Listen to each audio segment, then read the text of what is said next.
Hi hello friends, എല്ലാ കൂട്ടുകാർക്കും ഇവർ വിവാഹിതരായ സീരിയലിലെ ഒരു പുതിയ റിവ്യൂയിലേക്ക് തന്നെ സ്വാഗതം കേട്ടോ. ചാനൽ ആദ്യമായിട്ടാണ് കാണുന്നതുണ്ടെങ്കിൽ ഒന്ന് സബ്സ്ക്രൈബ് ചെയ്ത് ലൈക്ക് ചെയ്ത് സപ്പോർട്ട് ചെയ്യാൻ വേണ്ടി മറക്കല്ലേ.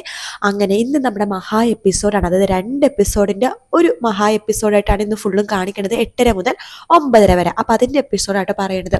അങ്ങനെ ഭൂമീനെ സ്റ്റേജിൽ കയറ്റി നിർത്തി അച്യുതൻ പറയുന്നുണ്ട്, ഇതെൻ്റെ മകളല്ല, സത്യൻ സാറിൻ്റെ മകളാണ് എന്ന് പറയാണ്. അത് കേൾക്കുന്നതും അവിടുത്തെ മുത്തശ്ശിയും സംഗീതേ അജയൊക്കെ ചെന്നിട്ട് നമ്മുടെ ഭൂമിനെ കെട്ടിപ്പിടിച്ചിട്ട് അവിടെ നിന്ന് അങ്ങനെ കൂട്ടിക്കൊണ്ടു പോകാട്ട്. ഭൂമി സന്തോഷത്തോടെ അവരുടെ കൂടെ പോകാണ്. ശേഷം സത്യൻ സ്റ്റേജിലേക്ക് കയറിയതിനു ശേഷം അച്യുതന്റെ മുഖത്തേക്ക് ഒരു ഒറ്റ അടി വെച്ച് ഇങ്ങനെ കൊടുക്കാട്ടോ. ഒറ്റ അടി കൊടുക്കണം കവിളിലിട്ട് തന്നെ. അച്യുതൻ പെട്ടെന്ന് ചാടി എഴുതിയേക്കാണ്. അത് അച്യുതൻ കണ്ടൊരു സ്വപ്നമായിരുന്നു. ശരിക്കും അടിച്ച പോലെ തന്നെ ഒരു ഫീല് അച്യുതൻ ഉണ്ടായി കേട്ടോ. അങ്ങനെ അച്യുതൻ വല്ലാത്തൊരു ഭയങ്കര ഷോക്കായിട്ട് നിൽക്കുകയാണ്. അങ്ങനെ പിന്നെ കാണിക്കാൻ പിറ്റേ ദിവസം രാവിലെ തന്നെ ഭവാനെ കാണാൻ വേണ്ടി കമൽ എന്ന് പറഞ്ഞ വാടക ഗുണ്ട വരുന്നുണ്ട്. അയാളോട് പറയുന്നുണ്ട്, എടോ ഞാൻ പറഞ്ഞ കാര്യം എന്തായി, എത്ര ദിവസമായി തന്നെ ഏൽപ്പിച്ചിട്ട് ആ അച്യുതനെയും അയാളുടെ മകൾ ആ ഭൂമിനെ തീർക്കാനായിട്ട് മേഡം ഞാൻ പല പ്രാവശ്യം ശ്രമിച്ചു. അവിടെ എപ്പോഴും ആളുകളൊക്കെ ഉണ്ടാവും മേഡം, അതുകൊണ്ടാണ് പറ്റാത്തത്. ഓ തന്നെക്കുറിച്ച് കാര്യം ഏൽപ്പിച്ചാൽ എന്നെ പറഞ്ഞാൽ മതി. എടോ ഇന്ന് അവിടെ ഒരു ഫംഗ്ഷൻ നടക്കാൻ പോവാ, ഫാദേഴ്സ് ഡേ. എന്ന് വെച്ചാൽ തനിക്ക് മനസ്സിലായോടോ?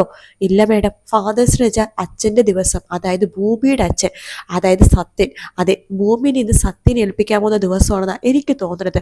അങ്ങനെ എന്തിനു സംഭവിച്ചു കഴിഞ്ഞാൽ താനെ 2 റീത്തായിട്ട് വാ, എൻ്റെ മോളുടെ നെഞ്ചിനങ്ങനെ വെക്കാനായിട്ട്. തനിക്ക് ഇന്ന് അവരെ കൊല്ലാൻ വേണ്ടി പറ്റുമോ എന്ന് ചോദിക്കുകയാണ് മേഡം. മേഡം എന്ന് പറയുന്നത് ഫംഗ്ഷൻ നടക്കുവാണെന്നല്ലേ പറഞ്ഞത്. ആ ഫംഗ്ഷൻ ഒരുപാട് പേര് വരുന്നുണ്ട് മേഡം. അവരുടെ ഇടയിൽ നിന്ന് എങ്ങനെയാ മേഡം ഞാൻ അവരെ ഇങ്ങോട്ട് കൊല്ലുക? ഓ എന്നാൽ താനൊരു കാര്യം ചെയ്യും, തനിക്ക് എളുപ്പത്തിന് ഞാനൊരു പണി പറഞ്ഞുതരാം. താൻ 2 റീത്ത് വേഗം പോയി മേടിച്ചിട്ട് വാടോ, എന്നിട്ട് ഒരെണ്ണം എൻ്റെ മോളുടെ നെഞ്ചത്ത് അങ്ങോട്ട് വെച്ചോ. ഓ ഇങ്ങനത്തെ ഒരു വാടക കൊണ്ടാ, തന്നെ കൊണ്ട് ഒന്നിനും കൊള്ളില്ലാടോ. ഇന്നത്തെ ഒരു ദിവസം ഞാൻ എൻ്റെ എല്ലാ പ്രതീക്ഷകളും തെറ്റു, കടന്നു പോടോ എൻ്റെ മുമ്പിൽ നിന്ന് എന്ന് പറയാണ്. ആ വാടക കൊണ്ട് കമൽ അവിടെ നിന്ന് അങ്ങോട്ട് പോകുവാട്ടോ. ഭവാനി മനസ്സിൽ വിചാരിക്കുകയാണ്, ഈശ്വര ഇന്നത്തെ ദിവസം കഴിഞ്ഞാൽ പിന്നെ ഞാൻ ഇത്രയും നാൾ 22 വർഷത്തെ കഠിനാധ്വാനമാണ് ഒരൊറ്റ ദിവസം കൊണ്ട് തീരാൻ വേണ്ടി പോകുന്നത്. എൻ്റെ മോളും ഞാനും ഇവിടുന്ന് പടി ഇറങ്ങേണ്ടി വരുമല്ലോ ഈശ്വര എന്നൊക്കെ പറഞ്ഞ് ഇങ്ങനെ ഇരിക്കുകയാണ് ഭവാനി കേട്ടോ. പിന്നീട് കാണിക്കണത് നമ്മുടെ ഭൂമിയുടെ വീടാണ്. അവിടെ വിരുന്നുകാരോരോരുത്തർ വന്നു തുടങ്ങി കേട്ടോ. പ്രായമുള്ള ആൾക്കാരെ കൊണ്ട് ഭൂമി പണിയെടുക്കാനൊന്നും സമ്മതിക്കുന്നില്ല. ചേട്ടൻ ഇങ്ങനെ പണിയൊന്നും എടുക്കല്ലേ, അവിടെ ഇരിക്കുക ചേട്ടാ, നിങ്ങളൊക്കെ ഫംഗ്ഷൻ കൂടാൻ വന്നതല്ലേ, പണിയെടുക്കാൻ വേണ്ടി വന്നതല്ലോ എന്നൊക്കെ പറഞ്ഞിട്ട് അവരെ പിടിച്ചിങ്ങനെ ഇരുത്താണ്. അപ്പോഴേക്കും നമ്മുടെ ഭാസ്കരൻ ചേട്ടൻ വന്നിട്ടുണ്ട് കേട്ടോ. ഭാസ്കരേട്ടാ, ഭാസ്കരേട്ടൻ ഡ്യൂട്ടിയിലാണോ? അതെ, എനിക്ക് ഭൂമിയുടെ ഒരു സഹായം വേണമായിരുന്നു എന്ന് പറയുമ്പോൾ അവിടെയുള്ള ആളുകൾ പറയുന്നുണ്ട്, ഓഹോ പുതിയ കേസ് അന്വേഷിക്കാനായിരിക്കും അല്ലേ എന്നൊക്കെ പറഞ്ഞിങ്ങനെ ചിരിക്കുക കേട്ടോ. ആ സമയത്ത് തന്നെയാണ് അവിടേക്ക് നമ്മുടെ അജയ് വരുന്നത്. അജയ് സർ എന്ന് പറഞ്ഞിട്ട് വേഗം തന്നെ ഭൂമി അജയുടെ അടുത്തേക്ക് പോകുന്നുണ്ട്. സർ വാ സർ, കയറിയിരിക്കുക. അമ്മേ അജയ് സാറിന് ഒരു ചായ എടുത്തേ. അയ്യോ ഭൂമി എനിക്ക് ചായ വേണ്ട കേട്ടോ, ഞാൻ ഒരു കാര്യം പറയാൻ വേണ്ടി വന്നതാ. അയ്യോ എന്താ സർ? അതെ എനിക്കിന്ന് 12 മണിക്ക് എത്താൻ പറ്റില്ല ഭൂമി. അയ്യോ കഷ്ടമായി പോയല്ലോ സാർ, എങ്ങനെയെങ്കിലൊക്കെ ഒന്ന് വാ സാർ. അല്ല 12 മണിക്ക് ഡ്യൂട്ടി ഉണ്ടെങ്കിൽ സാർ രാത്രിയാണെന്നുണ്ടെങ്കിൽ വന്നാലും മതി. ശരി ഞാൻ നോക്കാം എന്ന് പറയാണ്. എടോ ഭാസ്കര, താൻ ഡ്യൂട്ടിയിലല്ലേ? അതെ സർ. എന്നാൽ താൻ ഡ്യൂട്ടി ചെയ്യാൻ നോക്ക്. എന്നാൽ ശരി ഭൂമി, മാക്സിമം ഞാൻ എത്താൻ നോക്കാം. ശരി സർ, എത്തണം കേട്ടോ. നോക്കാം ഭൂമി എന്ന് പറഞ്ഞിട്ട് അജയും അവിടെ നിന്ന് പോവുക കേട്ടോ. അതിനുശേഷം നമ്മുടെ ഭൂമിയുടെ ആ ഒരു സ്നേഹവും കരുതലൊക്കെ കാണുമ്പോഴേക്കും അജയും അമ്മികയും കൂടി അകത്തിങ്ങനെ നോക്കിക്കൊണ്ടിരിക്കുന്നുണ്ട് കേട്ടോ. എന്നിട്ട് നമ്മുടെ അച്യുതനാണെന്നുണ്ടെങ്കിൽ അമ്മിക എടുത്ത് പറയുന്നുണ്ട്, എടോ താൻ തന്നെ നമ്മുടെ മകളെ നോക്കിക്കേ. അജയ് എന്ന് പറഞ്ഞ അജയ് സാറിനോട് സംസാരിക്കുമ്പോൾ അവർ തമ്മിൽ എന്തൊരു ചേർച്ചയാ അല്ലേ എന്ന് പറയുമ്പോൾ അമ്മിക പറയണ്ട്, എൻ്റെ മോൾ സുന്ദരിയ, ആരുടെ കൂടെ നിന്നാലും നല്ല ചേർച്ചയായിരിക്കും എന്ന് അമ്മിക പറയാണ്. ശേഷം അകത്ത് പോയിട്ട് പൊട്ടിക്കരയാട്ടോ അമ്മിക. അച്യുതനും അതുപോലെ തന്നെ പൊട്ടിക്കരഞ്ഞുകൊണ്ടിരിക്കുകയാണ്. ആ സമയത്താണ് ഭൂമിക്കൊരു കോൾ വരുന്നത്. ഭൂമി ഫോൺ എടുക്കുന്നുണ്ട്. ഹലോ. അപ്പോൾ അവിടുത്തെ സിസ്റ്ററാണ് കേട്ടോ, മറ്റേ ട്രസ്റ്റിൻ്റെ കാര്യത്തിൻ്റെ സിസ്റ്ററാണ് വിളിച്ചിരിക്കുന്നത്. ഭൂമി താൻ ഭാഗ്യവതിയാട്ടോ, തൻ്റെ അച്ഛൻ്റെ ചികിത്സക്കുള്ള പണം തരാനായിട്ടേ ട്രസ്റ്റ് തീരുമാനിച്ചു. നാളെ ഇവിടെ നിന്നൊരു ലെറ്റർ തരും, അതായിട്ട് താൻ ഹോസ്പിറ്റലിൽ പോകണം. ആണോ? Thank you doctor, thank you sister, thank you so much. താൻ എന്നോടല്ല കർത്താവിനോടാണ് നന്ദി പറയേണ്ടത്. അപ്പോൾ അച്ഛൻ്റെ ചികിത്സയൊക്കെ നന്നായിട്ട് നടക്കട്ടെ, അച്ഛൻ പഴയ പോലെ തിരിച്ചു വരട്ടെ. അതേ സിസ്റ്റർ, തീർച്ചയായിട്ടും അങ്ങനെ തന്നെ നടക്കും. ഈശ്വര എനിക്ക് ഈ സന്തോഷ വാർത്ത ആരെങ്കിലും അറിയിക്കാൻ വേണ്ടി തോന്നുക. ഞാൻ ഇപ്പം തന്നെ അവിടെ വരാം. അത് താൻ ഇപ്പം തന്നെ വാ, ഞാൻ ഇപ്പം തന്നെ ലെറ്റർ തരാം. അതപ്പോൾ രാവിലെ തന്നെ ഹോസ്പിറ്റലിൽ പോവാട്ടോ. ശരി സിസ്റ്റർ, ഞാൻ ഇപ്പം തന്നെ വരാം എന്ന് പറഞ്ഞിട്ട് ഭൂമി വേഗം അവിടെ നിന്ന് ഇറങ്ങുവാട്ടോ. അത് കാണുമ്പോൾ അച്യുതൻ ചോദിക്കേണ്ട, മോളെ നീ ഇത് എങ്ങോട്ടാ പോണത്? അച്ഛാ എനിക്ക് അത്യാവശ്യം ഒരു സ്ഥലം വരെ പോകണം, അത് വലിയൊരു സർപ്രൈസാ, അച്ഛനെ വേണ്ടിയിട്ടുള്ള സർപ്രൈസ്. അച്ഛൻ നെട്ടും കിടുങ്ങും, ഞാൻ പോയിട്ട് വരാവേ. എടി മോളെ അച്ഛനൊരു ഉമ്മ തന്നിട്ട് പോടി. അച്ഛാ ഞാൻ വന്നിട്ട് അച്ഛനൊരു 1000 ഉമ്മ തരും, അത്ര അത്യാവശ്യമാണ് അച്ഛൻ, ഞാൻ ഇപ്പോൾ വരാം എന്ന് പറഞ്ഞിട്ട് ഭൂമി അവിടെ നിന്ന് വണ്ടി എടുത്ത് പോകുവാട്ടോ. അവിടെ നിന്ന് പോകുമ്പോൾ തന്നെ നമ്മുടെ അംബികയും അച്യുതനും അകത്ത് കയറി പൊട്ടിക്കരയാട്ടോ. അച്യുതനോട് അംബിക പറയുന്നുണ്ട്, അച്യുതേട്ടാ നമുക്ക് പോയി ചത്താലോ, നമ്മുടെ മകളില്ലാതെ നമ്മൾ എന്തിനാ അച്യുതേട്ടാ ജീവിക്കണത്, നമുക്ക് പോയി ചാവാ, രണ്ടുപേർക്കും ഒരുമിച്ച് ചാവാ അച്യുതേട്ടാ, എനിക്കിങ്ങനെ ജീവിക്കാൻ പറ്റില്ല അച്യുതേട്ടാ, എൻ്റെ മോളില്ലാതെ എനിക്ക് ജീവിക്കാൻ പറ്റില്ല അച്യുതേട്ടാ എന്ന് പറഞ്ഞിട്ട് അംബിക പൊട്ടിക്കരഞ്ഞുകൊണ്ടിരിക്കുകയാണ്. അച്യുതനെ ഇങ്ങനെ സമാധാനിപ്പിക്കുന്നുണ്ട് അംബികേനായിട്ടോ. അംബിക നീ ഇങ്ങനെ വിഷമിക്കല്ലേ, നമ്മുടെ മോള് 12 വർഷം നമ്മുടെ കൂടെ ഉണ്ടായില്ലേ, നോക്ക് അതെന്നെ നമ്മുടെ ഭാഗ്യമാണ് എന്നൊക്കെ പറഞ്ഞ് സമാധാനിപ്പിക്കുന്നുണ്ട് അംബികേനെ. അതിനുശേഷം ഭൂമിയാണെങ്കിൽ ആ ഒരു സ്ഥലത്തേക്ക് പോയിരിക്കുകയാണ്. പിന്നീട് കാണിക്കണത് ഭവാനിനെ ആട്ടോ. ഭവാനി ഫോണിൽ ഇങ്ങനെ സംസാരിച്ചുകൊണ്ടിരിക്കുകയാണ്. ആ സമയത്ത് അത് മുത്തശ്ശി ശ്രദ്ധിക്കുന്നുണ്ട് കേട്ടോ.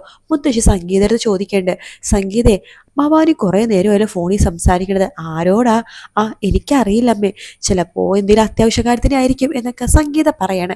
ഭവാനി ഫോൺ വെച്ചിട്ട് അകത്തേക്ക് കയറുമ്പോഴേക്കും മുത്തശ്ശി ചോദിക്കേണ്ടത്, ഭവാനി എന്താണ്, ആരോടാണ് ഈ സംസാരിക്കണത്? എന്തോ കൊട്ടേഷൻ ടീമിനോട് സംസാരിക്കുന്ന പോലെ ഉണ്ടല്ലോ അടക്കി പിടിച്ച്. അയ്യോ അതൊന്നും അല്ലമ്മേ, നമ്മുടെ വക്കീലിനോട് സംസാരിച്ചതാ, നമ്മുടെ കേസിന്റെ കാര്യം എന്തായെന്നും ചോദിക്കാനായിട്ട്. അയാളിങ്ങനെ ഉഴപ്പം മട്ടാണ്, നാളെ അവിടെ വരെ ഒന്ന് ഡയറക്റ്റ് പോകണം. അതെന്തെങ്കിലും ആവട്ടെ, നീ ഇന്ന് വരുന്നില്ലേ? 1 മണിക്ക് ഒരു ഫംഗ്ഷൻ ഉണ്ട്. എന്ത് ഫംഗ്ഷൻ? അത് കൊള്ളാം, ഭൂമി വിളിച്ചത് നീ മറന്നുപോയോ? ഓ ആ പരിപാടിക്കൊക്കെ നമുക്ക് പോകണോ അമ്മേ?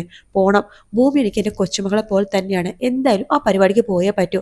സംഗീത പറയുന്നുണ്ട്, അമ്മ സാധാരണ ഇങ്ങനത്തെ പരിപാടിക്കൊന്നും പോവാറില്ലല്ലോ.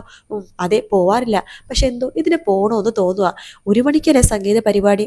അതെ, അപ്പൊ നമുക്ക് 12 മണിക്കെങ്കിലും എത്തണം. ശരി അമ്മേ, എന്നാൽ നമുക്ക് 12 മണിയാകുമ്പോഴേക്കും ഇറങ്ങാം എന്ന് പറയാണ്.